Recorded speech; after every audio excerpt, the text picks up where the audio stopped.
encanta verlos aquí esta noche, muchas caras conocidas y otras no, y me encantará conocerlos. Quiero primero contarles en 2 palabras algo de dónde están, para los que por ahí no hayan venido nunca. La Fundación Columbia de Conciencia y Energía es una especie de casa abierta que congrega prácticas de todas las distintas tradiciones de sabiduría, prácticas de distintas partes del mundo, talleres de toda clase y ciclos de charlas como este, que es un ciclo que en realidad comienza oficialmente hoy con esta charla, así que es una charla inaugural y va a continuar con charlas que vamos a ir dando una por mes, a razón de una por mes, siempre con esta temática, esta intersección entre ciencia y espiritualidad. La próxima, que es en julio, les recomiendo, bueno, todas se las recomiendo muy particularmente, es sobre sanación energética, si existe, cómo, en qué consiste, quiénes pueden acceder a ella, con el doctor Odeski, que sabe mucho sobre el tema. La de agosto es sobre esa frontera difícil entre las experiencias místicas y las psicopatologías. ¿Cómo sabemos cuando algo es de un orden o del otro? Otro temita así dificilón, pero muy interesante, a cargo de la doctora Raquel Bianchi, que lo ha explorado y lo ha investigado muchísimo. También recomiendo mucho que vengan. Estén atentos al Facebook, si no son amigos, por favor háganse amigos, porque ahí se van a ir enterando. A través del sitio también, por supuesto, pero en Facebook vamos a estar avisando frecuentemente. Y hoy también empezamos con este experimento de televisar, televisar es una palabra antigua, ¿no? De pasar por streaming, o sea, en tiempo real, estarán algunos viéndonos, y también va a quedar, por supuesto, subido y editado en el sitio. Creo que avisos parroquiales, es hasta ahí nada más. Las luces están un poco bajitas porque necesito que puedan ver lo que les quiero compartir. Si alguien tiene calor, me levanta la mano, que sea bien informal lo nuestro. ¿Sí? Bueno, los acabamos de bajar un poquito. Aguantamos, Clau, un poquito a ver si se acomoda, o bajamos más. Si no, bajamos. ¿Bajamos un toque más? ¿Sí? ¿Puede ser? Bueno, espera, paso Armando, entonces, si me haces la gozada. Muchas cosas. Gracias. Se hago un puntito por ahí. Muchas cosas. Bien, perfecto. La idea de estas charlas es que yo voy a darles una charlita de más o menos 1 hora aproximadamente. No sé, no me tomé el tiempo, pero andaremos por ese tiempo. Y después les voy a dar la opción de preguntar lo que quieran, si les quedaron dudas o hay algo que les interese ahondar un poquito más. Feliz de escucharlos y ver qué puedo aportarles, ¿sí? Esa es la idea. Así que bueno, esto se trata de la felicidad, pero lo vamos a tratar de abordar desde un lugar bien comprometido. Entonces los voy a invitar a que antes de empezar me cierren un poquito los ojos, se pongan cómodos, así como apoyando el cuerpo de manera que el peso se distribuya bien y que puedan sentirse sostenidos y que puedan ir apoyando y soltando las preocupaciones del día o de la semana, ya que es viernes. Simplemente sintiendo cómo entra y sale el aire y terminando de llegar. Viendo qué emociones pueden estar surgiendo solo por hacer este momento de aquietamiento, de conexión. Hacer, si pueden, respiraciones un poquito más abdominales para ir invitando al cuerpo a que se relaje y entre en la experiencia.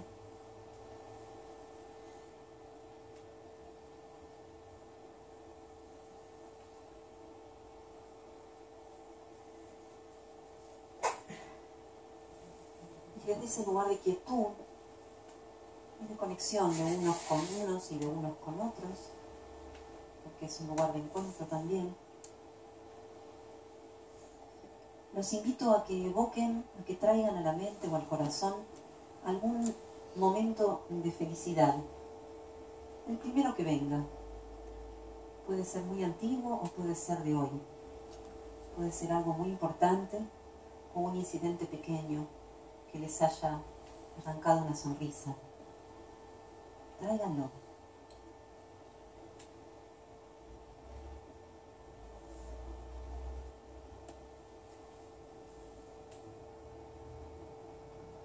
Cuando aparezca la imagen, No la cuestionen, no duden, disfrútenla. Dejen que ese calorcito que les generó en su momento vuelva a aparecer. Quizás dibujen una sonrisa interior o exterior, recordando cómo se sintieron en ese momento, cómo se sentía el cuerpo, el alma.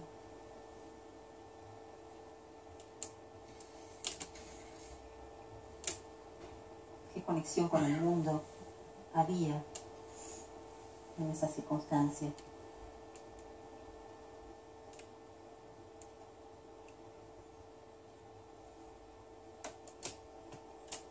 Si estaban solos o acompañados, si duró muy poquito o quizás duró un rato largo. ¿En qué parte del cuerpo la recuerdan más?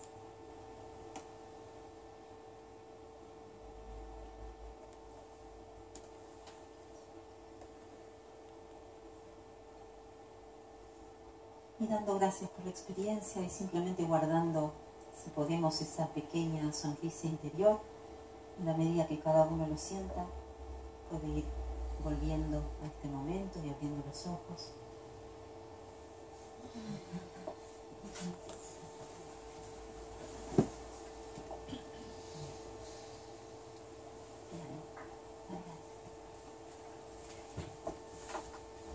Sí. Sí. Pensé que me llamaban a mí. Les voy a pedir que alguno que se anime me comparta de cuál es la imagen que apareció, así cortito, de qué se acordaron. ¿Sí? Así sí. Mis sobrinos ayer. Tus sobrinos En ayer. el auto contándoles historias, riéndose, las risas de ellos. Vos contándoles historias y ellos Sí, riéndose, las risas. Muchas risas. Qué lindo. Lindo, gracias. ¿Quién más me cuenta que le vino? Sí. En el momento que tuve a mi hija cuando nació. Cuando nació tu durante la hija. cesárea, cuando me la pusieron. Cuando te la pusieron en el pecho. Qué maravilla. Todas vibramos con vos en esa. Sí, ¿vos? Yo pasé por una experiencia no fue un cáncer, pero casi, y el proceso me cambió para ser muy feliz. El proceso me está cambiando y ahora que ya no tengo más rayos y no tengo más quimioterapia, estoy muy feliz y muy llena y muy agradecida. Ay, qué hermoso. Ole, qué Gracias. ¿A dónde iba yo? Sí.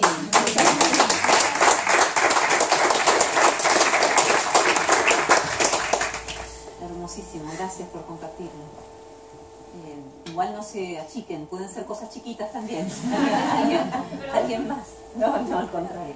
¿Alguien más? Sí. Yo me acordé de cuando nació mi segundo hijo y de cómo le decía gracias a todos los enfermeros y enfermeras que pasaban por lo mío, y es el día de hoy que mis amigas me cargan porque a cada uno que pasaba le decía gracias, gracias, desesperadamente, enloquecida de alegría. La gratitud hecha carne en cada uno de ellos. Puedo entenderlo también. Qué buena manera de expresarlo. Gracias, Ali. ¿Alguien más que quiera compartir? Sí. Hablar con las personas que no conocemos, pero que sabemos que están tristes, están por un momento muy triste, Sí. y le dedicamos nuestro tiempo a esas personas. Excelente. Y eso te da felicidad en el momento que lo estás Siempre. haciendo. Bien, eso es lo que te vino. Buenísimo. Me das también pie para cosas que vamos a compartir. Uno último más. ¿Alguien más? ¿Que haya quedado sin contar? Sí. Pues un abrazo de mi hijo ayer. Ay, qué lindo. Dice, me das un abrazo y me abrazó y me acordé de ese No momento. te recació la... Ay, me iluminé. Maravilloso. Gracias, porque son además muy contagiosas las felicidades, como habrán notado. Todos escuchábamos y íbamos vibrando con cada una de esas alegrías. Me va a gustar compartirles ahora rapidito algunas de las propias, antes de pasar a hablar de qué nos pasa con estas situaciones, ¿sí? Si la tecnología me acompaña. Esta es una caminata que alguien me acaba de reconocer con una amiga no hace mucho por Sierra de los Padres. Naturaleza, cielo abierto y amistad, combinación imbatible. Esto es la llegada de la primavera este año, las primeras mariposas sobre la ventana, que es una planta que aman las mariposas, y entonces me trae todos los años este regalo. Esto es otro regalo de la primavera, es una torcasita que me viene a poner huevos en mi alféizar de la ventana, diría que casi todos los años así sin falta, y ahí es donde yo trabajo, con lo cual lo veo muy seguido. Esto es un cielo, y todos los cielos en casi cualquiera de sus formas me hacen muy feliz todo el tiempo. Este es un pan recién salido del horno. Los panes, además allá de que me gusta hacerlos, me gusta también comerlos y me gusta todo lo que ocurre alrededor de un pan. El compartirlo, el ritual, el olorcito mientras se está haciendo, todo eso es una gran alegría muy cotidiana. Y esto, quizás la alegría mayor de lo que uno puede así, que ya varios mencionaron, es un desayuno que me hizo mi hija para un cumpleaños, con mermelada de moras casera del árbol de la esquina, y con una F que no llegó a ser, pero que era una intención de F sobre el quaker, y mi flor favorita del jardín. Bueno, no hay mucho que explicar, ¿no? Cuando nos dan estos regalitos, sea un abrazo, un desayuno, lo que es su nacimiento, su mismo nacimiento, la alegría es muy plena. ¿Por qué quería empezar hablando de estas instancias? Porque todos sabemos de qué se trata la emoción de la alegría o de la felicidad, que veremos que hay una leve distinción, pero todo apunta a ese mismo lugar. El gran tema es, todos sabemos cómo se siente y sabemos qué cosas nos las provocan. Lo que nos cuesta un poco más es saber cómo permanecer ahí lo más posible, o cómo volver a esos lugares cuando no se producen espontáneamente. Porque es cierto que todas estas instancias que comentamos, bueno, salvo algunas ahí que tenían otra característica, ya veremos cuál, son instancias de generosidad de la vida, ¿no? Las gracias de la vida, los hijos, los amores, la naturaleza, los panes. Pero la vida no es eso solamente, está claro, ¿no? Y no es eso todo el tiempo. Entonces lo que vamos a querer tratar de indagar un poquito hoy y ver con qué nos encontramos es esta pregunta, que como verán no somos los primeros en hacérnosla. Los queridos griegos empezaron allá atrás en el tiempo hace mucho a hablar de esta cuestión.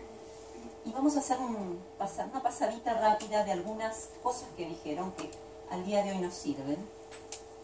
Empezamos con el inefable Sócrates, que dijo: el secreto de la felicidad no está en tener más, sino en desarrollar la capacidad de desear menos.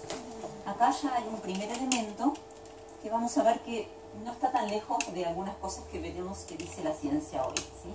Anticipaban ellos, como solían hacerlo, anticipaban algunos elementos, algunas ideas filosóficas muy importantes, para ver que ahora seguimos en la misma tesitura, ¿no? Epicuro decía: no arruines lo que tienes deseando lo que no tienes. Recuerda que lo que hoy tienes alguna vez fue una de esas cosas que deseabas. Entonces, de acá a Eckhart Tolle diciendo: vive la hora y no te anticipes, no hay mucho tramo. Así que bueno, en este sentido venimos pensando sobre estas cuestiones hace mucho, y hay algunas cosas que vamos confirmando que eran tal cual las imaginábamos. Epicteto, otro griego de la época, dice también: la esencia de la filosofía es que un hombre viva de tal modo que su felicidad dependa tan poco como sea posible de cosas externas.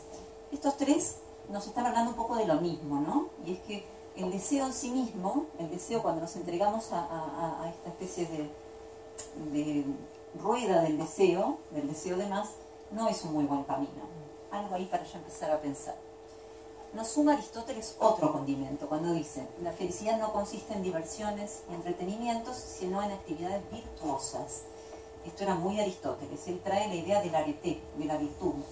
De hecho, la palabra que se usaba en esa época para felicidad, por lo menos como él la plantea, es eudaimonia, que es una felicidad vinculada a la virtud. La vida plena, pero vinculada a la virtud. Para él la virtud principal era la razón, por lo tanto era una vida guiada y regida por la razón.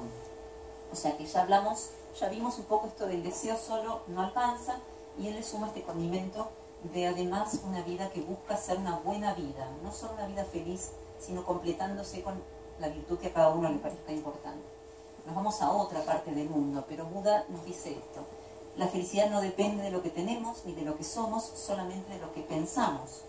Así que acá, los orientales, muy propio de los orientales, no solamente ya no hablamos de la virtud, ni siquiera tanto del deseo, sino que no es lo que tengamos o no tengamos, sino cómo lo estemos concibiendo, ¿sí? Es una definición absolutamente interior. Y esto es novedoso, por eso hay muchos que dicen que es la primera psicología de la que tengamos noticias, el budismo. mucho más acá en el tiempo, ya siglo XX, William James, un estudioso de la religión, dice: la acción puede no traer la felicidad, pero no hay felicidad sin acción. Entonces acá estamos sumando un condimento más, un elemento más, que es el hacer. No solamente lo que pensamos, lo que deseamos, sino también qué hacemos con nuestras vidas. No hay felicidad sin acción. Ya terminamos con este repasito rápido. Era para ver que no es la ciencia que está pensando en abstracto, sino que está construyendo sobre siglos y milenios de pensamiento previo. Y antes de entrar a ver qué es entonces la felicidad hoy para nosotros y qué sabemos sobre qué podemos hacer con esto, quería detenerme en este concepto de qué no es la felicidad. Esto está cada vez más claro. No es tener todas nuestras necesidades personales satisfechas. Ahora, bueno, estoy muy acostumbrada a la modalidad de tallar y casi les hago una pregunta, pero no, voy a seguir con mi charla y al final hablaremos un poco.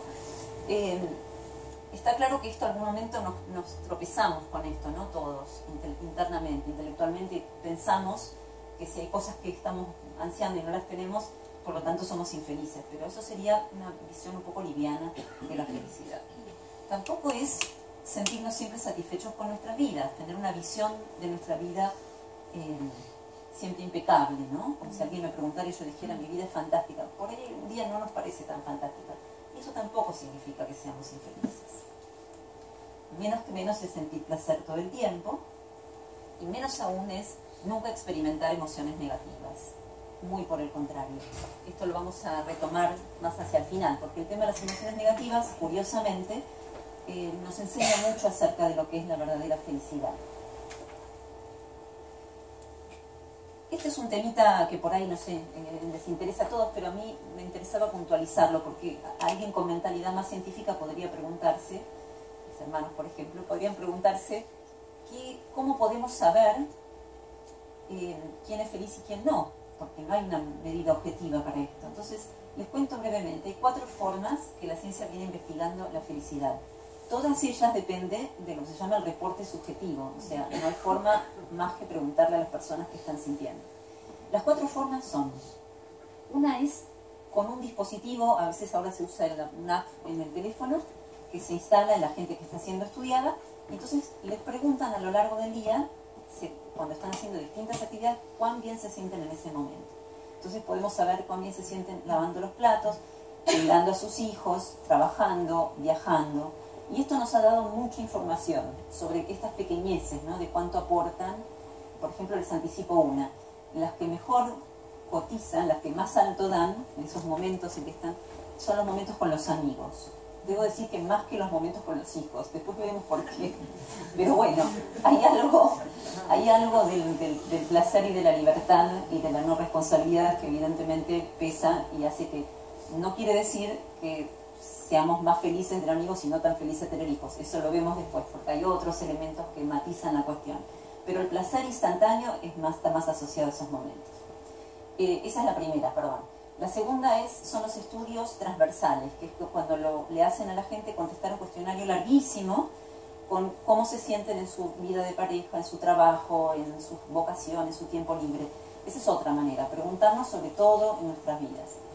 La tercera manera es el estudio, son los experimentos que se hacen para vincular la felicidad con alguna cuestión externa. Por ejemplo, el asombro, ya veremos qué tiene que ver, o la felicidad y el dolor, cuánto afecta el dolor la felicidad. Entonces estas son experiencias puntuales que se hacen en universidades y laboratorios, y también de ahí sacamos un montón de información buena.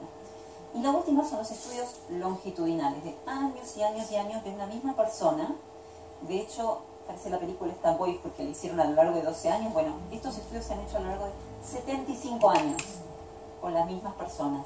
Ese es el estudio más largo que se hizo hasta el momento, con unos jóvenes adolescentes americanos que empezaron a hacerlos, no me acuerdo si era por los años 40, y los vienen siguiendo, y cada 2 años van a sus casas, los investigadores, fueron cambiando los investigadores igual, pero van a sus casas y les hacen una serie de preguntas y les hacen una serie de mediciones fisiológicas, les toman análisis sanguíneos para ver cuál es su estado general de salud y para ver cómo se sienten con sus parejas, de este estudio particular, el de los 75 años, hay algunas conclusiones muy interesantes, pero volveremos hacia el final, porque tienen que ver con lo que vamos a ir viendo luego. Bueno, esta es la pregunta del millón, ¿no? La que anticipamos hace un ratito. ¿Cuán modificable es? Porque todos sabemos que hay gente que tiende a estar más feliz, gente que es un poquito más melancólica o más de dejarse desanimar fácil por las circunstancias. La pregunta es, ¿hay algo que podamos hacer al respecto?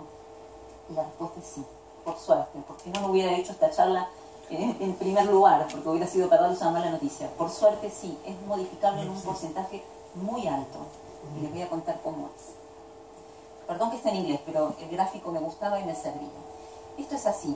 El trabajo este es de Sonia Lyubomirsky, que es una de las investigadoras de la felicidad más reconocidas, sobre todo por este hallazgo. Esto es algo que ella descubrió tras años y años de investigar. Y más o menos todos los estudios posteriores coinciden, así que parece ser así. La cuestión es así. El 50% es lo único que no estaría bajo nuestro control porque es genético. Genético significa que hay un gen particular que se llama 5-HTT, que es un gen que lo llaman el gen de la felicidad, que viene en distintos tamaños. Es así de simple. O tiene una patita corta o tiene una patita larga. Y si te tocan dos de la patita larga, es así de triste, pero es así, no les voy a mentir. Si nos vienen obviamente los dos padres. Si hay una combinación de dos patitas largas, sí. ¿Me ibas a decir algo? Lo que sí, bioneurociencia se está modificando ADN. Claro, bueno, ok, esa es otra cuestión, pero vamos a continuar con la parte más teórica y después en todo caso lo vemos al final. Sí, sí, también la epigenética está mostrándonos que los genes tampoco son todo lo estáticos que pensábamos, porque la expresión cambia. Pero acá, en este sector, la mitad, que no podemos modificar, explica cosas como, no sé si ustedes conocen a este actor que en una época estuvo muy de moda, Michael J. Fox, el que estaba en Volver al Futuro, bueno, que tiene Parkinson. Poco después de que le detectaran el Parkinson, o a los pocos años en realidad, escribió un libro que se llamaba Lucky Man, Hombre Afortunado. Y me acuerdo que en una entrevista, el periodista dijo, ¿cómo puede ser que pueda escribir un libro con este título y con esta tónica cuando te acabas de enterar de una noticia tan terrible?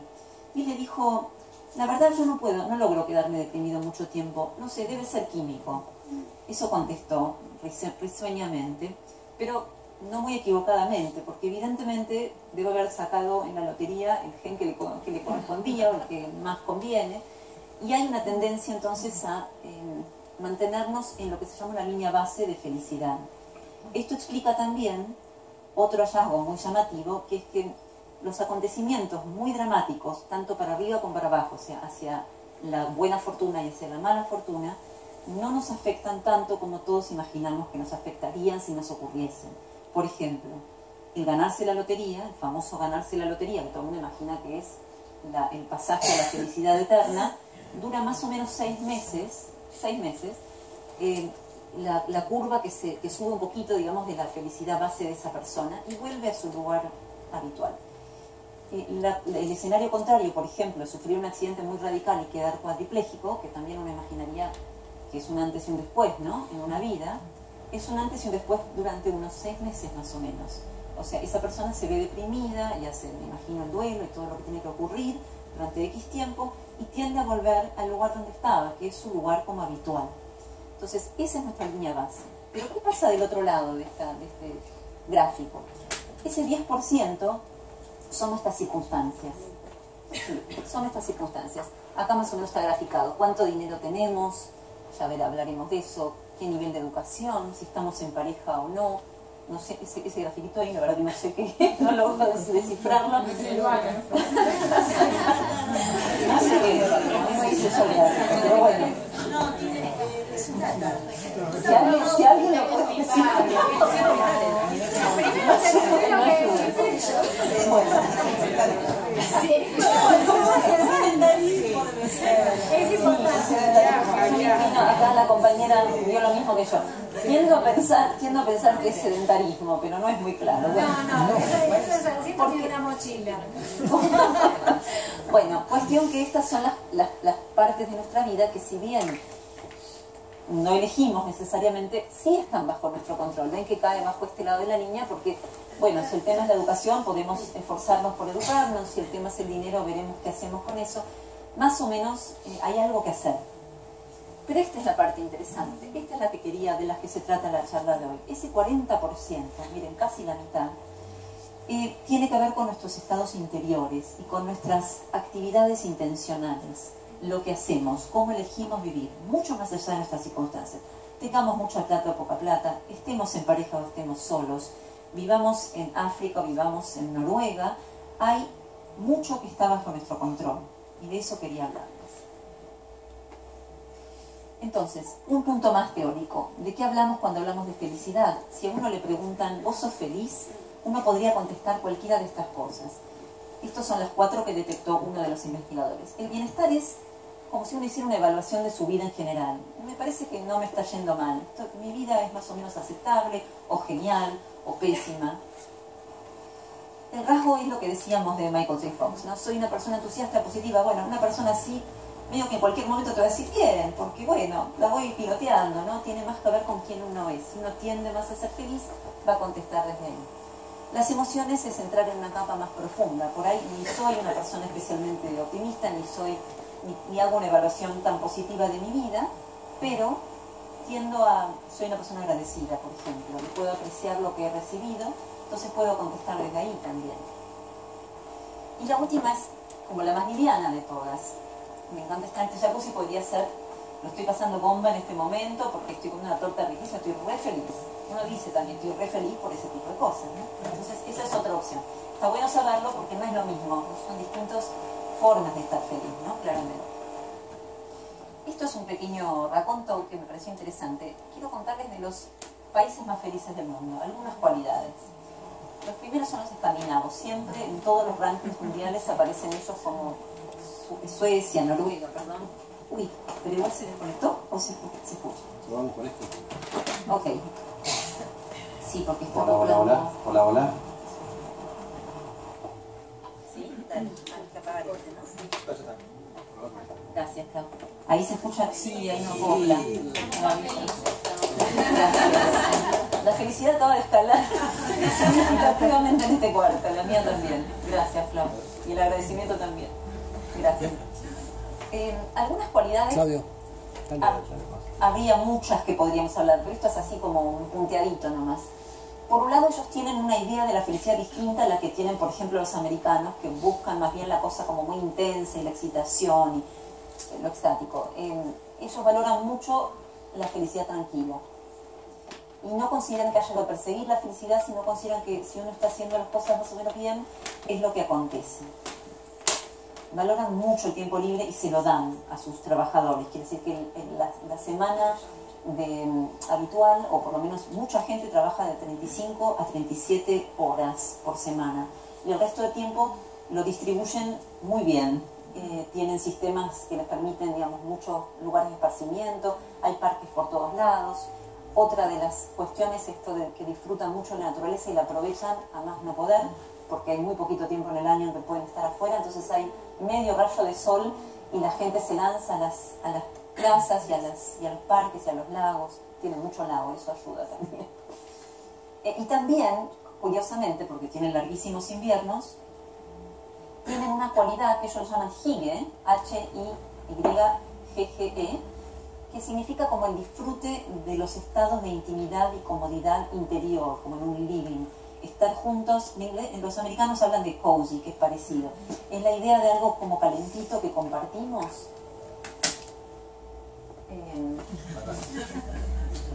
Que eso salto, porque me hubiera podido... Ok, gracias. Sí. Entonces, bueno, es esta cuestión de cómo consideran la felicidad, ¿no? ¿Qué consideran felicidad? Eso sobre todo. Valorar el tiempo libre, pasar tiempo en la naturaleza, pasar tiempo juntos, es un muy buen cóctel para que lo pasen mejor que nosotros, o que algunos otros países. Y esto último no es menor. Hay una palabra también, no la recuerdo, en lo que es en sueco, que significa lo que hace una persona que está alardeando. Está muy mal visto alardear tanto verbalmente, decir lo que uno tiene, como mostrar ostentosamente la riqueza.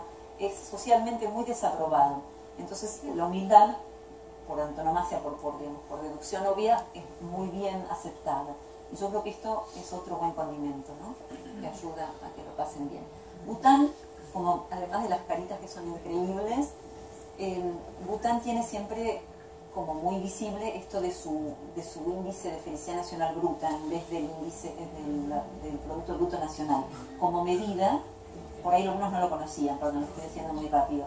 Es un país conocido por esto. Hace bastantes años adoptaron en uno de sus gobiernos este índice para medir el bienestar y la calidad de vida de ellos, que es felicidad nacional bruta. Y entonces es un país budista, básicamente, mayormente, entonces es una manera de honrar sus tradiciones espirituales y sus valores, y que no sea un frío cálculo como es en otros lados.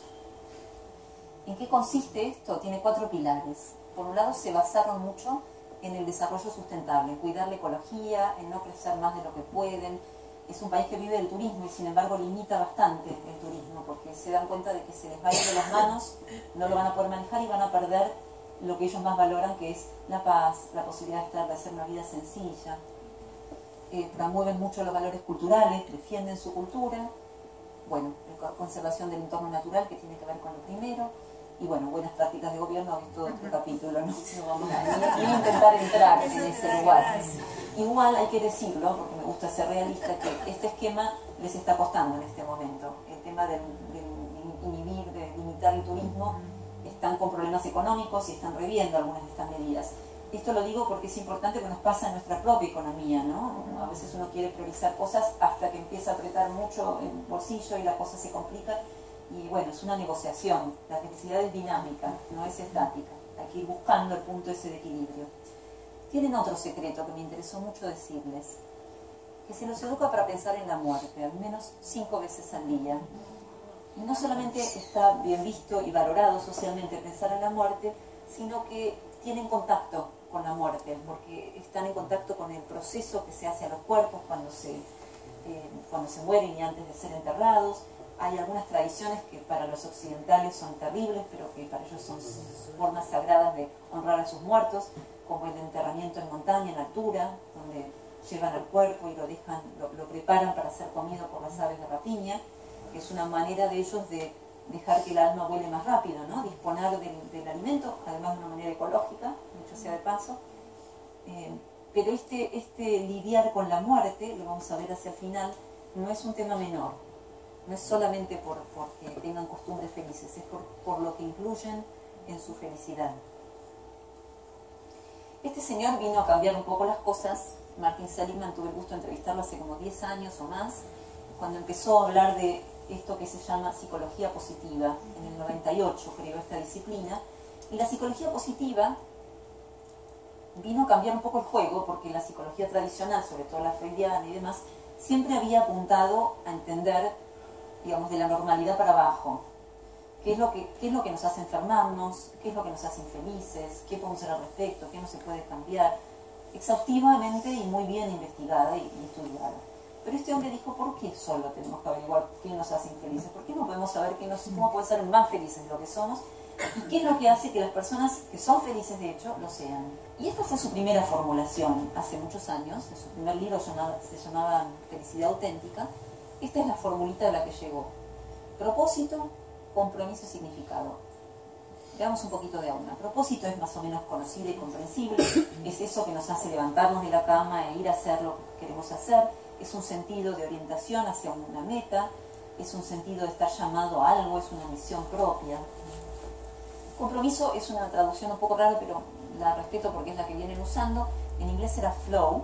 Y es un estado que descubrió no él, sino otro investigador, que consiste en estar tan compenetrado en algo que uno está haciendo, sea que está pintando, cantando, leyendo, lo que fuera, que nos olvidamos de qué hora es, nos olvidamos de nuestro nombre, de nuestro yo.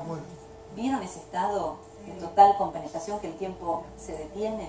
Bueno, ese estado se ha detectado que es muy importante que tengamos, no todo el tiempo, obviamente, pero que haya algo de eso en nuestras vidas, algo que nos proporcione ese grado de compenetración. Compenetración es una buena palabra para eso. Y dicho sea de paso, lo más importante a saber ahí, en el estado de flow, es que lo que genera, lo que nos da ese tipo de placer del flow, es una actividad que es un poquito demandante, pero no tanto. Quiere decir que, por ejemplo, si uno está jugando un partido de tenis, está bueno jugar contra alguien que juega un poquito mejor que yo. Si juega mucho mejor que yo, me frustro y me quiero ir. Si juega igual que yo o peor, no hay desafío y me aburro. Entonces siempre tiene que estar esa tensión que nos llame a estar buscando mejorar un poquito cada vez más. Y buscar momentos de flow en el día a día, diría, no una vez cada tanto. ¿Qué podemos hacer? Después veremos por qué, pero importante. Pero aquí quien está muy feliz con esta ecuación, y una estudiante, en realidad era una docente joven, se le acercó y le dijo: todo muy lindo, pero me parece que te falta algo, hay que tener coraje, ¿no? Para ir a un popel que está encumbrado, me parece que te olvidaste de algo. Porque yo veo que en mis colegas y en mí misma es muy importante la sensación de logro, cuando nos va bien en algo, cuando nos sacamos un 10, cuando se nos publica algo, esa cosa de, en inglés lo llaman mastery, que es como éxito, maestría, logro. Y este hombre humildemente dijo: voy a rever toda mi teoría. Entonces se puso a rever toda su teoría y la expandió a 5 principios. De hecho cambió el nombre, dejó de hablar de felicidad y empezó a hablar de bienestar, porque le pareció una sensación de misma que baje un cambio, pero no, estás haciendo otra cosa. Veo este gesto. No, me quedé muy... Porque siempre me dicen que hablo muy rápido. ¿Estoy hablando muy rápido o me pueden decir? Ok. Entonces, decidió ampliar la mira y en vez de hablar de felicidad, habló de bienestar, justamente porque quería poder incluir todos estos otros elementos. La primera es emoción positiva. Eso es alegría, optimismo, gratitud, calidez, confort, todas las cosas lindas que sentimos, eso. Tener un poco de esto todos los días.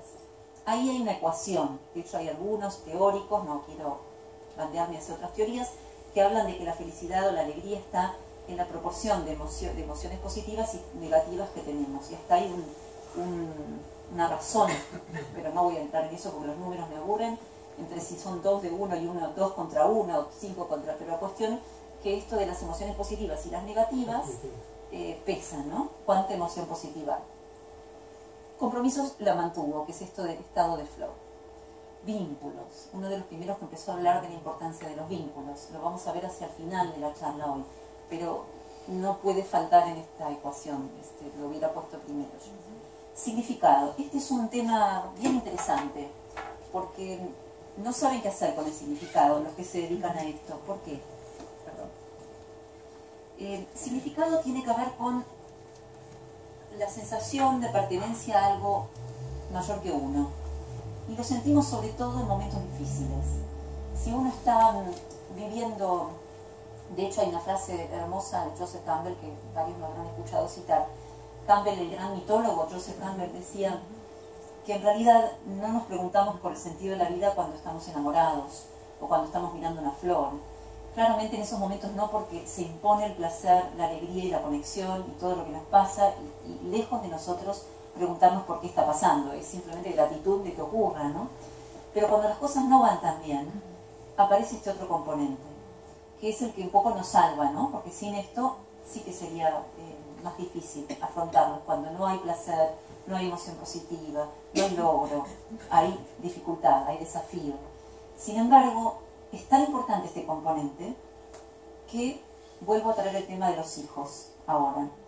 ¿Se acuerdan que al principio dije tener un hijo no es placer todo el tiempo? De hecho, hay muchos momentos en esos estudios a través del día. Bueno, estoy llevando a mi hijo al colegio, mucho placer en esos momentos no hay a veces, ¿no? Sin embargo, si yo le preguntara o cualquiera le preguntara: ¿sos feliz de tener un hijo? ¿Qué contestaría la mayoría? Sí, ¿no? Inmensamente feliz. Porque la ecuación del significado y lo que significa estar brindándonos, también por este elemento que vos decías hace un ratito, disculpame, no sé tu nombre, que decías esto del dar y el ayudar, Javier, está muy presente en esos momentos, y entonces eso nos gratifica. No es placer del mismo estilo, pero nos gratifica. La gratificación es traer un hijo al mundo. Una vez que está en el mundo ya no es nuestro. Sí, es así. Pero la sensación de sentido que nos aporta, tanto eso como otras pertenencias. Por eso muchas personas no quieren adoptar hijos porque no sienten que son de ellos. Claro, bueno, por ahí nos vamos a otro tema complejo también. Tiene que ver con la felicidad. Claro. El significado entonces tiene que ver con un elemento que compone, que es integrante de la felicidad y que no se lo puede sacar. Porque han intentado decir, bueno, ¿qué pasa si le sacamos la parte de significado? y la felicidad queda como empobrecida. Esa es la realidad. Si miramos una persona, por ejemplo, me acuerdo un estudio que se hizo en un momento de otros autores que habían entrevistado a gente feliz. ¿Cómo llegaron a ellos? Preguntándole a la gente quién conoce que sea feliz. Entonces, si yo les dijera a ustedes quién conocía feliz, me decían, bueno, tal amiga anda a entrevistarla porque... Entonces iban y entrevistaban a los que varios les decían que eran felices. Y vieron con un caso que les hizo, como esta mujer a Salimán, les hizo cuestionar todas sus teorías, porque era un hombre que se había salvado de una enfermedad terrible, no me acuerdo cuál era, para la cual había trabajado mucha gente en una clínica arduamente hasta que él se recuperó y salió y retomó su vida. Y el hombre seguía siendo una persona como muy alegre, que era como un placer porque siempre estaba sonriendo. Pero cuando le hicieron el cuestionario exhaustivo que estos autores hacían, y le empezaron a preguntar por la gratitud, si él sentía gratitud por los que lo habían ayudado, si alguna vez les había dicho gracias, si se había acercado a ver quiénes... Y el hombre consistentemente decía que no, la verdad que no, que lo daba por sentado, que no se había detenido en eso, que contestó un par de cosas de este estilo y no quisieron incluirnos en su muestra de personas felices. No porque no fuera feliz, porque por los parámetros de él lo era, pero porque les parecía que la felicidad, volvemos un poco a Aristóteles, ¿no? Reminiscencias de Aristóteles, que la felicidad sin este condimento de cierto nivel de nobleza y de conexión con el prójimo perdía sentido. Digamos, si es esa la felicidad que estamos investigando, dijeron ellos, no nos interesa una felicidad que abarque además una vida buena, no solo una vida alegre, una vida buena. De ahí que lo de significado sea tan importante. Y finalmente incluyó, como esta alumna o docente en realidad le había señalado, los logros. A él también le pareció que ella tenía un punto y que poder tener algún nivel de logro no tiene que ser un doctorado, no tiene que ser sacarse el premio Nobel, pero que uno sienta que algo de lo que uno está haciendo está saliendo bien, es importante.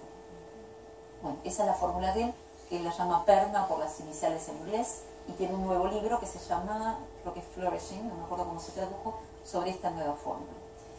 Gran pregunta, vamos a otras de estas grandes dudas. Si el dinero nos hace felices, ¿qué opinan ustedes así? No, es un veneno. Bueno, todos es un veneno, mandaron. Bien. Ayuda mucho. Bueno, esa es una buena forma de decirlo. Lo que se encontró, primero esto, algunos datos que nos indican qué es lo que pasaría. En Estados Unidos, que es donde se investigan estas cosas, por eso los ejemplos son de ahí, la felicidad registrada por la población no aumentó desde 1947, sin embargo, el crecimiento económico, digamos, el nivel de ingresos, no sé si era cuadriplicó o más. Entonces, no parece haber una vinculación tan directa. Sí hay una vinculación hasta el nivel de necesidades básicas satisfechas. Hasta ahí hay una diferencia enorme. Desde ese momento en adelante, que eso sería, no sé si alguno conoce la pirámide de necesidades de Maslow, sería ese primer escalón de la pirámide, ¿no? Eso sí, los que están bajo la línea de pobreza claramente son más infelices, y los países que están bajo el nivel de línea de pobreza también, eso se comprueba en todos lados. Desde el momento en que lo básico está, los butaneses, por ejemplo, no tienen vidas de lujo, sin embargo, insisto, son de los que se reportan, se dicen más felices. Desde ese momento los incrementos son niños. Hay algún mínimo incremento de un nivel bajito todavía. Ya desde gente rica, millonarios, no hay ninguna diferencia. Es más, el 37% de los más ricos son menos felices que el ciudadano promedio. Probablemente porque a mayor complejidad de vida, mayor estrés, y etcétera, ¿no? Otro fenómeno asociado a por qué el dinero no nos compra la felicidad es esto que llaman cinta hedónica. Cinta es como cinta de correr, ¿no? Y hedonia es una palabra también de la antigua Grecia que tenía que ver con el placer, lo placentero. De hecho, esta palabra que les decía al principio de Aristóteles, eudaimonia, se contraponía, era lo opuesto, a la felicidad hedónica, que era la felicidad del placer, ya no virtud sino placer. Por eso, cinta hedónica. ¿Qué nos pasa? Que todas las cosas que queremos tener, cuando las logramos tener, nos dura más o menos de 12 a 18 meses. Estamos hablando de cosas que se pueden comprar, de autos, de casas incluso, de ropa, y además, Daniel Kahneman, un ganador del premio Nobel, descubrió esto, que subestimamos mucho cuán rápido nos vamos a acostumbrar a eso que queríamos. O sea, aún sabiéndolo, todos seguimos convencidos que si tengo ese vestido o ese lo que sea, voy a estar sustancialmente más feliz. Bueno, ni sustancialmente ni por mucho tiempo. Rápidamente hay una tendencia a estar buscando lo próximo. Esto no es porque seamos tontos ni locos. En realidad, la cinta hedónica va más allá del tema de la plata. Es una disposición de la mente que es evolutiva, porque si no estuviéramos como queriendo ver lo próximo que viene, si no tuviéramos ese impulso hacia a ir por más en cualquier plano, nos quedaríamos quietos y no hubiéramos logrado nada de lo que hemos logrado y no tendríamos ni luz, ni agua caliente, ni nada, porque nadie se lo hubiera propuesto. Entonces necesitamos un poco de este impulso a ir por más. El tema es qué es lo que nos sirve, por qué nos sirve ir. Y hay una diferencia entre lo que compramos, objetos, y las experiencias que nos procuramos, aunque sea con dinero. Esas no están sujetas a la cinta hedónica. Si vamos a comer con amigos, no importa cuántas veces vayamos, lo vamos a pasar bomba y nos vamos a acordar y nos va a hacer felices el recuerdo de ese momento. Si vamos al teatro también, si vamos a una lectura de poesía también, esas experiencias llegan a donde tienen que llegar y producen una felicidad genuina, que no se va con el acostumbramiento. Entonces, plata gastada en experiencias es plata mejor gastada. Los viajes también a veces entran en esto. Vamos entonces ahora sí a ver qué cosas se descubrió que consistentemente ayudan y aportan a nuestra felicidad. El sueño. Empecemos por lo más sencillo. Lo más sencillo. Miren la cifra. Algunos se van a sentir aliviados de ver esto. Yo sé que eso es mucho pedir y no digo que tengamos que apuntar a esa cantidad de sueño, pero sepan que es lo que nos haría más felices dormir más o menos eso. No más, porque a partir de eso la curva empieza a bajar y nos hace más infelices. Cuando en uno de los estudios, cuando durmieron las personas 1 hora más de lo que solían dormir, se despertaron 5% más felices. O sea que es bastante medible y concreto. Y les voy a dar un dato para comparar, para contrastar. ¿Ustedes dirían que las personas bellas, digo, no objetivamente, sino según los parámetros de la sociedad, muy hermosas, son más felices? ¿Y por mucho o por poco? No depende de eso. No necesariamente. No. Bueno, hubo un solo estudio, en general daban que no, hubo un estudio que dio que sí, pero por un 7%. Con lo cual, en vez de matarnos en el gimnasio, teñirnos tanto el pelo y hacer todas las cosas que hacemos, podemos dormir 1 hora más y más o menos.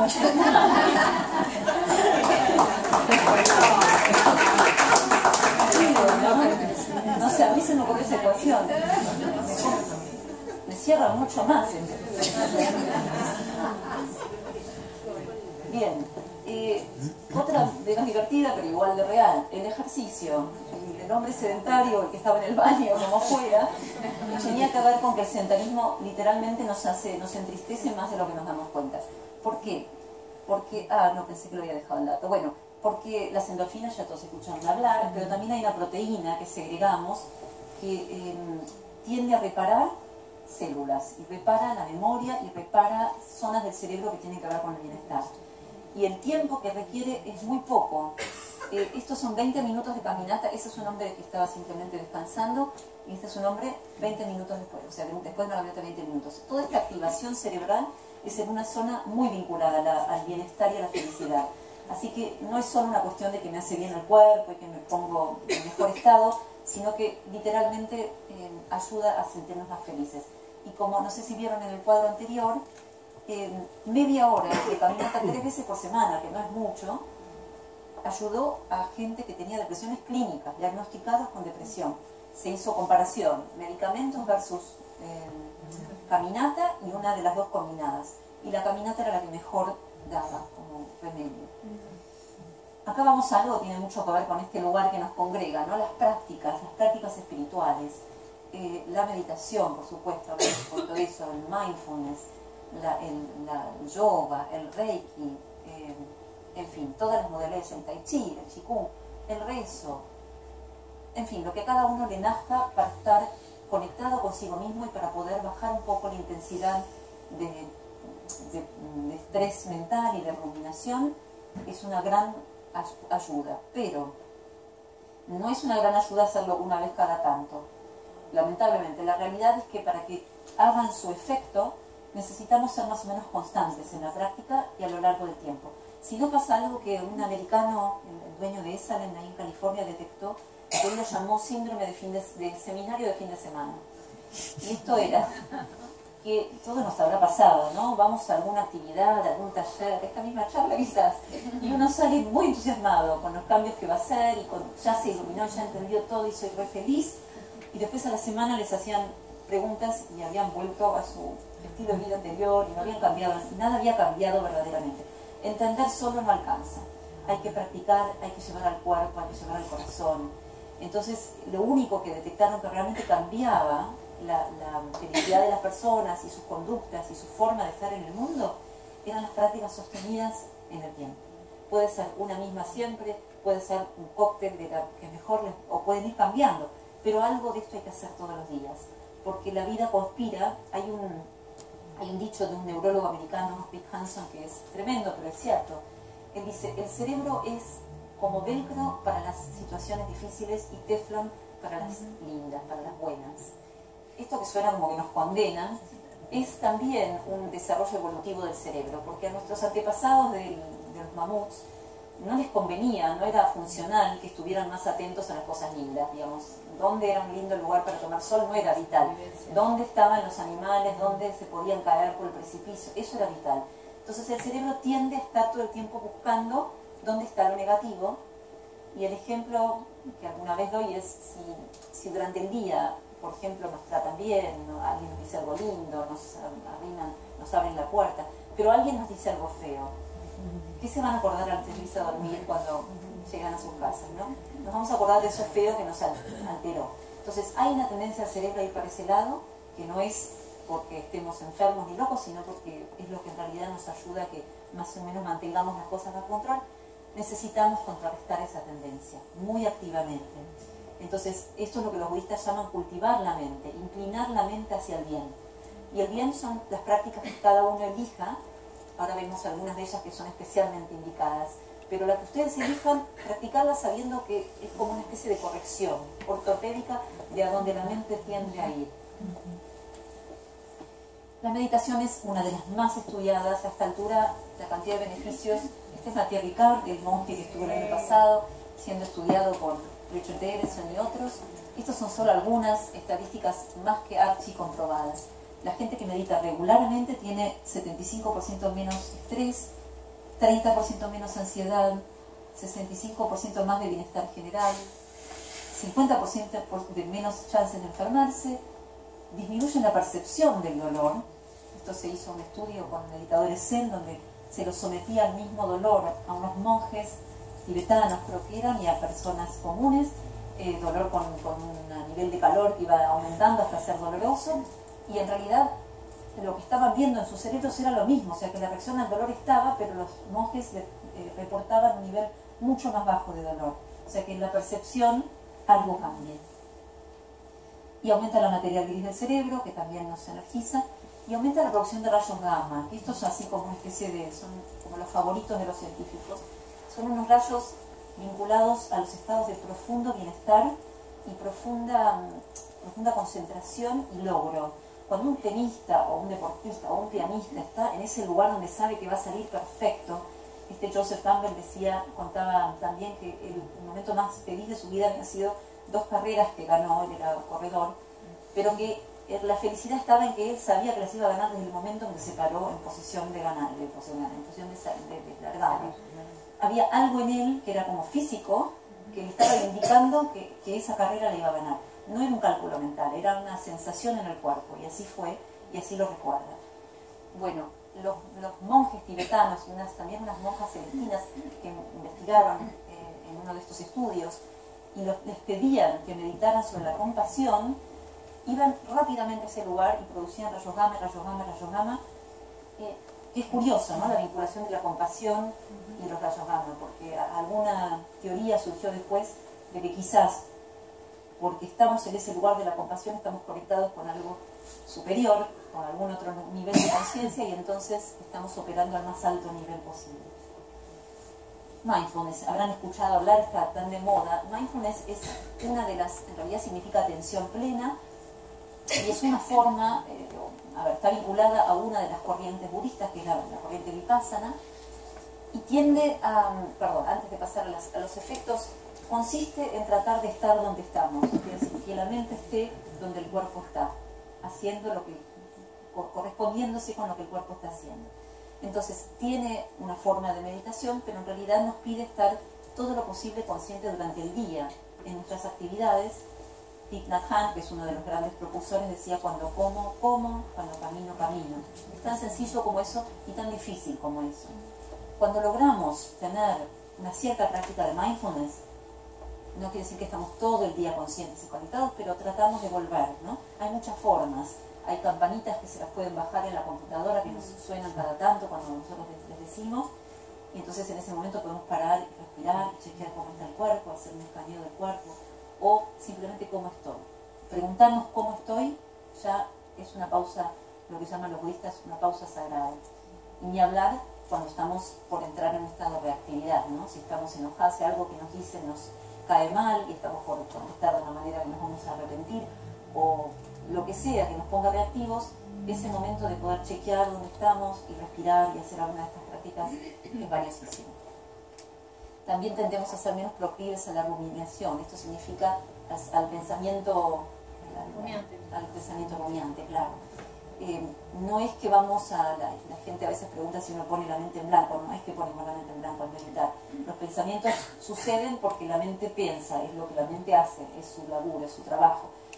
Pero al lograr bajar el nivel de excitación con alguna de las anclas que nos propone la meditación, sea la respiración, sea un mantra, sea la atención a lo que pasa en el cuerpo, la mente va sosegándose. Entonces acontece la claridad.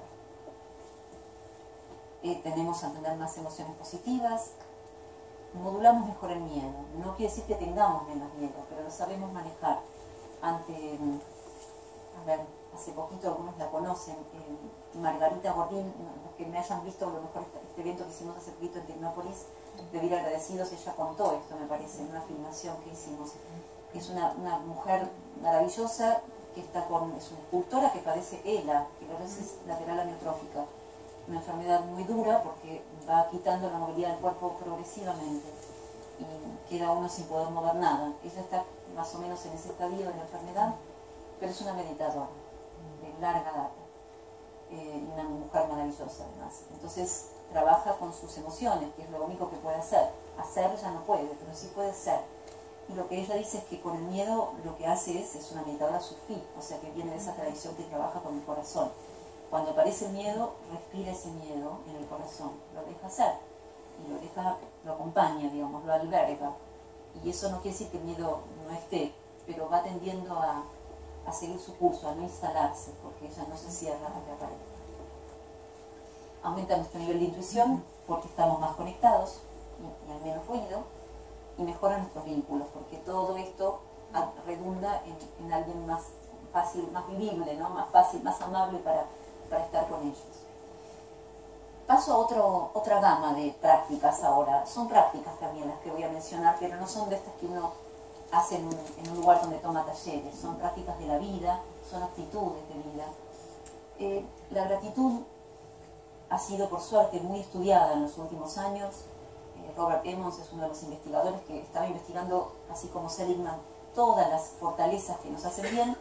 Recaló en la gratitud y no se movió más de ahí, porque dijo, acá está la posta, esto es lo que más necesitamos. Y se dedicó a estudiar únicamente esto. A lo mejor algunos habrán escuchado hablar de Brother David Steindl-Rast, que estuvo acá con este mismo mensaje, y el organismo que se creó para difundir sus enseñanzas, Vivir Agradecidos, se los recomiendo, mírenlo, porque ahí hay mucho para leer sobre la gratitud. Pero básicamente es una emoción que tiene como estos tres condimentos, ¿no? Sentimos gratitud espontáneamente cuando estamos en presencia de algo que es bueno, que es gratuito, que no tengo que hacer nada para conseguirlo y que no depende de nosotros, que no lo produjimos nosotros, nos vino por gracia. No importa si es una persona que nos lo procuró o es la vida misma, pero esa sensación de gratitud es poderosa. El tema es que no podemos depender de sentir la emoción únicamente. Esto es un poco como el amor o como otras cualidades. Hay una emoción que surge espontáneamente y hay una actitud y un trabajo de procurarnos más y más gratitud.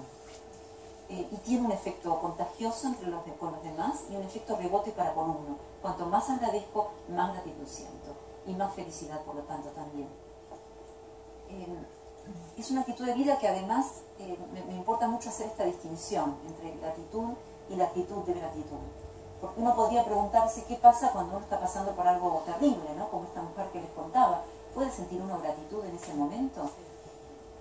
Sí puede sentirla. no va a sentir la emoción de la gratitud todo el tiempo, porque claramente es una enfermedad que trae sufrimientos, la inmovilidad absoluta, no poder ver a su gente, no poder salir de su casa. No vamos a negar que estas cosas existen, ¿no? Y que cuando uno acaba de recibir un diagnóstico difícil o cuando ha sufrido alguna pérdida de cualquier tipo, no va a sentir la emoción de gratitud. Y puede que no la sintamos por mucho tiempo también, si nos deprimimos, por ejemplo. El mismo Brother David es un hombre que admite que ha sido depresivo en su juventud, ha tenido largas depresiones. Y en esos momentos sus amigos le sostenían la gratitud. Él lo dice así: yo tenía que confiar en que alguien me dijera, va a volver a estar bien, vas a volver a sentir ganas de agradecer. Y esta es la actitud de agradecimiento, es saber que la vida es dinámica, que hay recodos inesperados, y confiar y por lo menos apostar a que esa emoción vuelva. Ya solamente con tratar de recordarnos a nosotros mismos todas las cosas buenas que siguen habiendo, aunque no podamos en ese momento gozar de ellas, estamos generando un campo que hace que sea más fácil que la gratitud reaparezca. Puede que no reaparezca rápidamente, pero si estamos con esta actitud de valorar, por lo menos, en el dolor, el abrazo del amigo que se acerca, aunque no alivie, cuando la pérdida es muy grande no hay quizás alivio, pero hay esta palabrita que dijimos antes, hay sentido. La vida nos hace sentido cuando el dolor es acompañado, y eso sí se puede agradecer.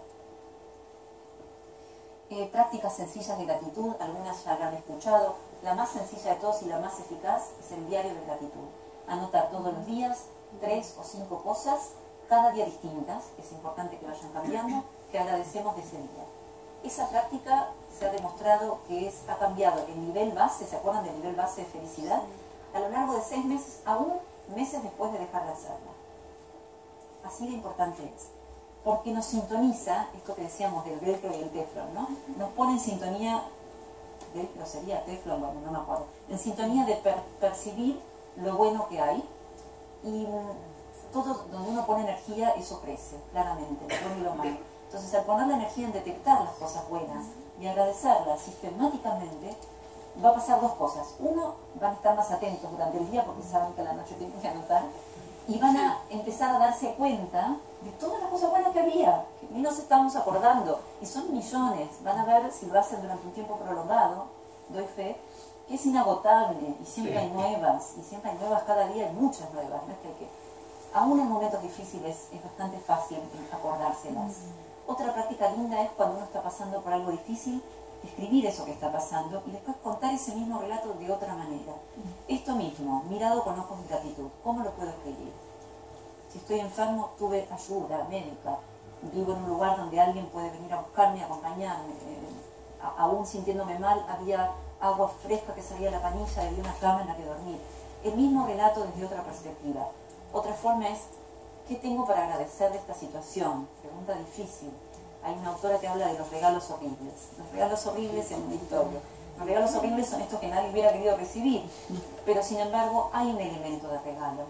Y lo que ayuda en estos casos a poder encontrar la gratitud en los regalos horribles es no pensar tanto en el por qué como en el para qué. El por qué es del reino del misterio y no creo que ni vale la pena que entremos en ese lugar de por qué a mí o por qué no al otro, por qué pasó esto. Y tampoco podemos decir facilistamente esto pasó porque yo, no lo sabemos. Pero el para qué está dentro de nuestro control. Es claramente ese 40%. Está dentro de mi control decidir qué voy a hacer yo con esto que me tocó y cómo lo voy a vivir y qué voy a enseñar a los demás con lo que estoy viviendo y qué voy a aprender de mí y qué voy a saber que antes no sabía. Todo eso es parte del regalo. Otras gratitudes fáciles, la gratitud de los que nos atienden, muy importante, acordarse del que nos sirvió el café, que por ahí lo hizo hasta con buena onda y con algún gesto lindo, de la persona, por supuesto, que limpió los baños que uno usa en un lugar y que ni se entera, poder de repente tener el gesto de preguntarle el nombre a alguien antes de agradecer, o preguntarle, como leí hacer a Brother David, y me encantó porque este monje que estuvo acá, en una conferencia donde yo estaba acompañándolo para traducir, llegamos a un salón del Malva, un lugar muy finísimo, yo no lo conocía, y había un operario que era la única persona que estaba, la sala estaba vacía. Y él, que tenía nada menos que 150 personas esperándolo, a quienes recibió con un abrazo en la puerta, me pidió que lo acompañara a saludar a este señor y que lo tradujera mientras le preguntaba quién era, qué hacía, si le gustaba su trabajo y que muchísimas gracias por recibirnos acá hoy. Yo no sé si a este hombre alguien le había agradecido algo antes, algo de lo que hacía. Seguro que no con ese nivel de intención y de sinceridad. Entonces agradecer esas personas que nos hacen la vida más fácil, no solamente a los más cercanos, sino también a estos pequeños vínculos, a veces anónimos. Y agradecer lo mundano, muy importante, agradecer lo pequeño, lo cotidiano, ¿no? Agradecer cuando nos levantamos y sale el sol. Hay una poesía hermosa de los inuits, los esquimales, que dice algo así como: tantas preocupaciones que tuve, tantos miedos que tuve, y lo único que importa finalmente es vivir para ver el gran día que amanece. Yo me lo acuerdo casi todos los días, porque amanezca con sol o no amanezca con sol, amanece, y es mucho. El asombro, otra cualidad que está empezando a investigarse, hace muy poquito, ¿no? Como la gratitud, es como un descubrimiento reciente, no sé por qué, porque es tan importante, pero nunca recalaron en lo importante de esto. El asombro es una cualidad que tiene, a ver, como definición es estar delante de algo vasto, tan vasto, en tamaño, en importancia, en magnitud, que nos hace reconfigurar nuestros esquemas mentales, porque no cabe, no entra en lo que nosotros concebimos como la realidad.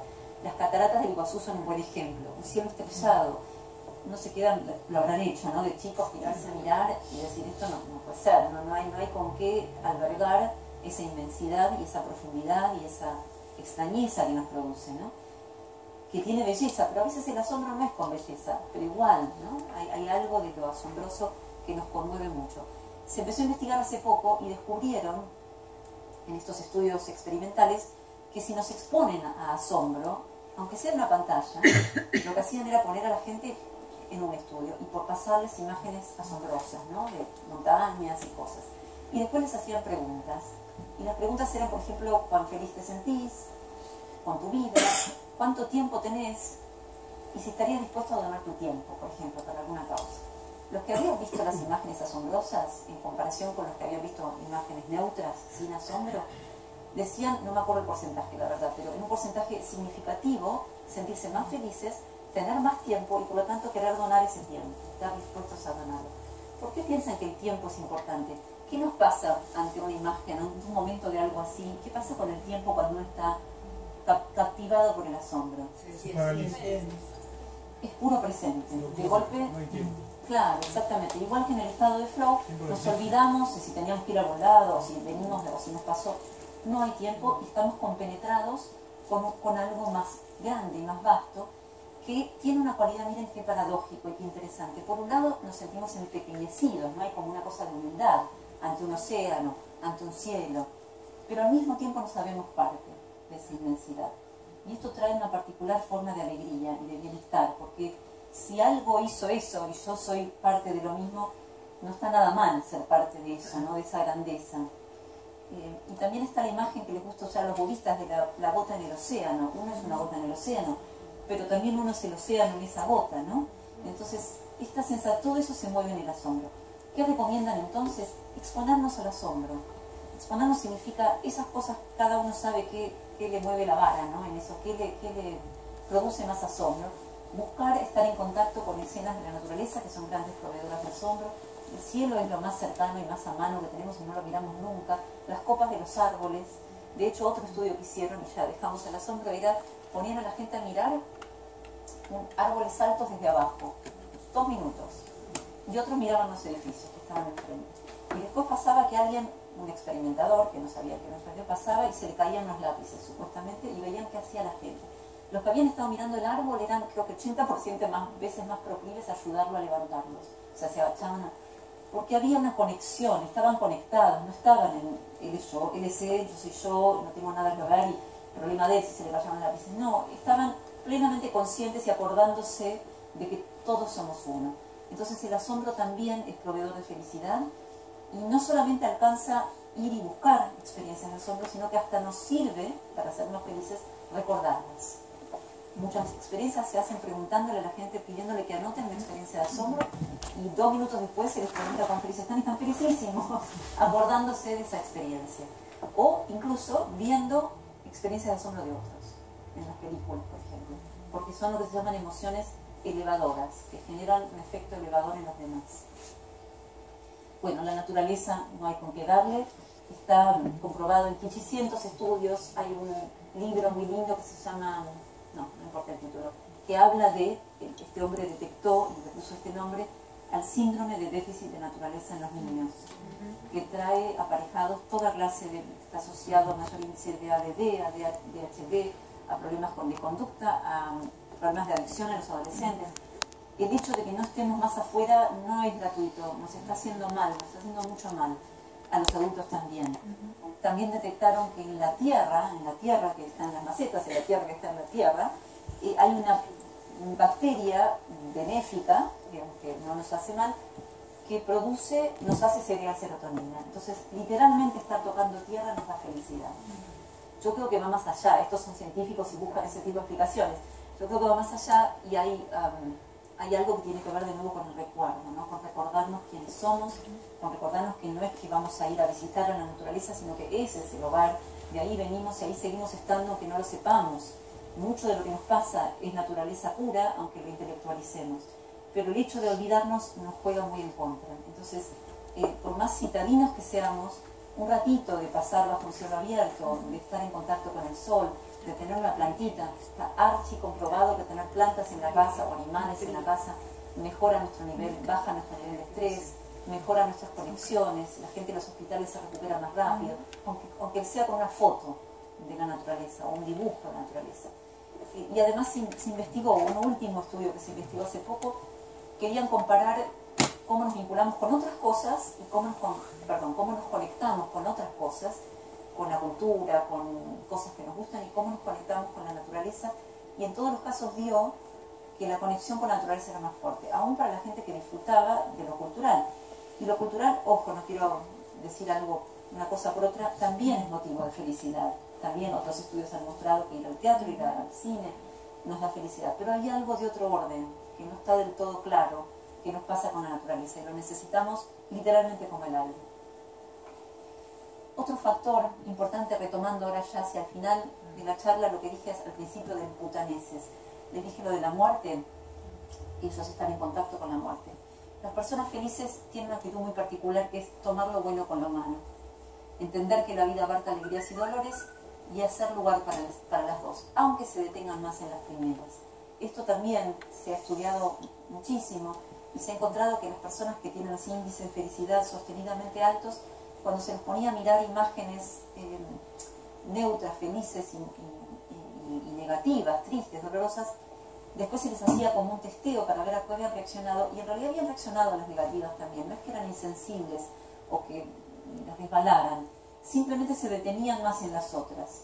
Entonces, eso a nivel experimental, pero a nivel más espiritual, está claro que si no podemos hacer lugar para todo, va a ser una vida por un lado más pobre, pero además nuestra felicidad va a ser más superficial y va a calar menos hondo, por lo tanto va a ser menos auténtica y menos duradera, porque la realidad es que la vida nos depara toda clase de experiencias, y del otro lado del dolor también hay alegría, si podemos procesarla como lo hace Margarita que les contaba, si podemos atravesarla con un nivel de conciencia y de corazón abierto que nos deje literalmente en otro lugar, no como igual que antes de pasarlo, sino en un lugar mejor, más compasivo, más conectado, más sabio, más vital, incluso diría.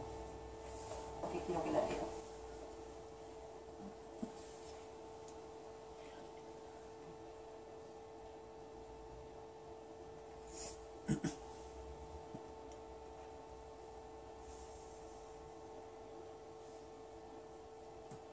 Betty Hillesum fue una mujer que murió en un campo de concentración, una sobreviviente. Escribió textos maravillosos, y esta frase siempre me conmueve mucho porque, bueno, no había llegado a lo peor de sus experiencias, pero había visto mucho ya para ese momento. Y esto es un caso extremo, digamos, de poder ver el sentido de la vida y la maravilla de la vida aún viendo lo peor de la especie humana. Pero simplemente me interesa saber que hasta esto es posible. Que así como Margarita, desde su lugar donde no puede mover ni un músculo, ya puede decir la vida es un milagro, esta mujer que está viendo lo peor de la especie humana puede decir no me engañan, la vida es un milagro. Entonces hay capacidad, hay mucha capacidad en el corazón humano para poder albergar las peores instancias de la vida y seguir entendiendo, como decía Campbell, que en el corazón de la vida hay dulzura. En el corazón de la vida hay dulzura. No me cabe duda que esta mujer debe haber, en todos esos momentos en que vio todo lo que veía, debe haber atinado a ver también muchos gestos de bondad, muchas manos que ayudaban, muchas intenciones de ayudar al otro a sobrevivir eso que estaban viviendo. Y eso con eso se quedó. Es una elección, ¿no? Todo esto tiene que ver con lo intencional y con la elección que hace cada uno de con qué se queda. Esto me gustó, por un lado porque habla un poco de la importancia de la alegría y de no tomarse la vida muy en serio, pero también porque estas mujeres son amigas y esto me anticipa esto que viene ahora. Estamos llegando al meollo de la cuestión, ¿no? Ese estudio de 75 años que les conté al principio, lo que detectó, el gran hallazgo, fue que no había nada que se acercara a la importancia de esos vínculos, de los vínculos que tenían estos hombres. Los que llegaron octogenarios, sanos y felices, eran los que habían sabido cultivar buenos vínculos. Esto no quiere decir muchos vínculos, quiere decir buenos vínculos. Y buenos vínculos significa dejarnos ver por el otro, abrir nuestro corazón, acercarnos a la intimidad de un otro, dar y recibir, y estar ahí como incondicionalmente uno por el otro. En las parejas de estas personas habían habido de todo, ¿no? Y había parejas que eran más peleadoras y otras que eran más pacíficas. No estaba ahí la cuestión. Si se peleaban, se peleaban, pero tenía que haber esta cualidad de yo sé que estoy para vos, no importa qué, y te cuido las espaldas y me importás por encima de todo, uno con el otro. Lo mismo en las amistades, lo mismo con los hijos, lo mismo en todos nuestros vínculos. No necesitamos muchos vínculos, necesitamos buenos vínculos.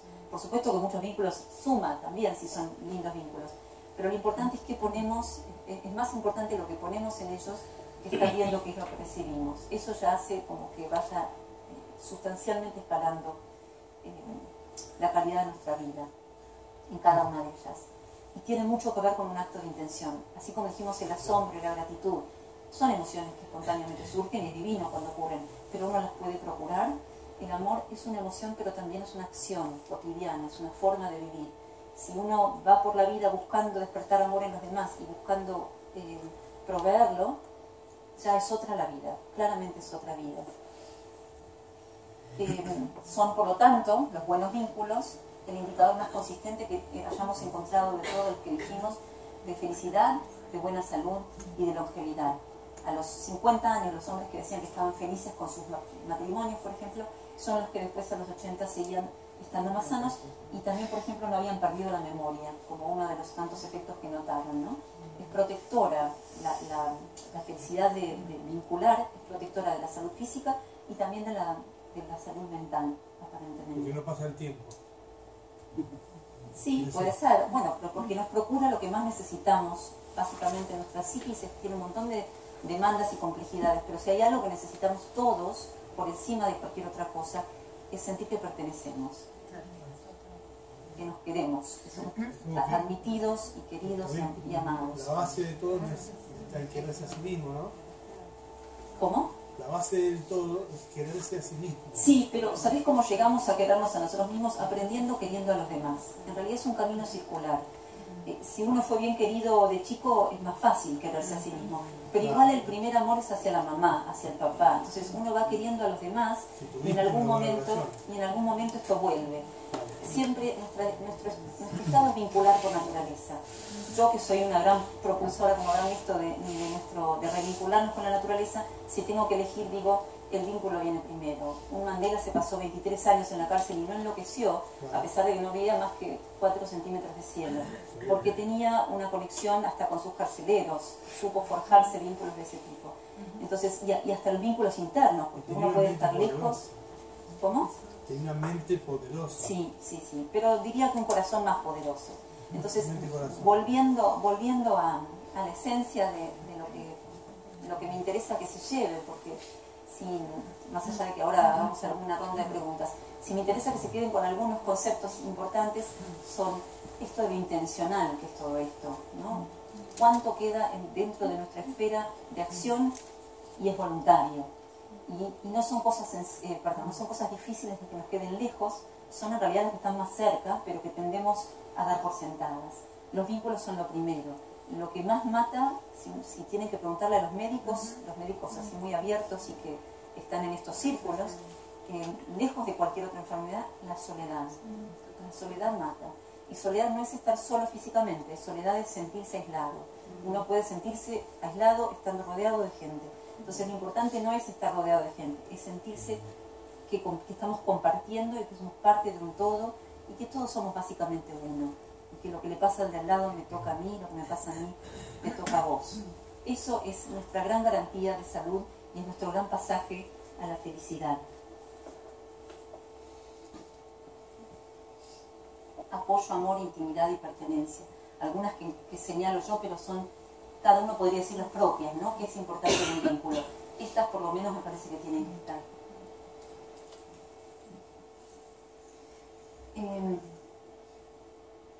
La alegría es nuestra naturaleza original y espera. Esto es como una concepción filosófica, pero tiene mucho que ver con todo lo que venimos viendo. Finalmente, todas estas prácticas, estas actitudes, estas propuestas tienden que ver con acercarnos a un lugar que no está lejos, que está siempre a mano, pero que nos olvidamos que está. Es un lugar interior de cada uno al cual se accede con el silencio, se accede con la gratitud, se accede con el amor, y ese es el lugar de la alegría que permanece. Los invito a que lo visitemos lo más seguido posible. Gracias.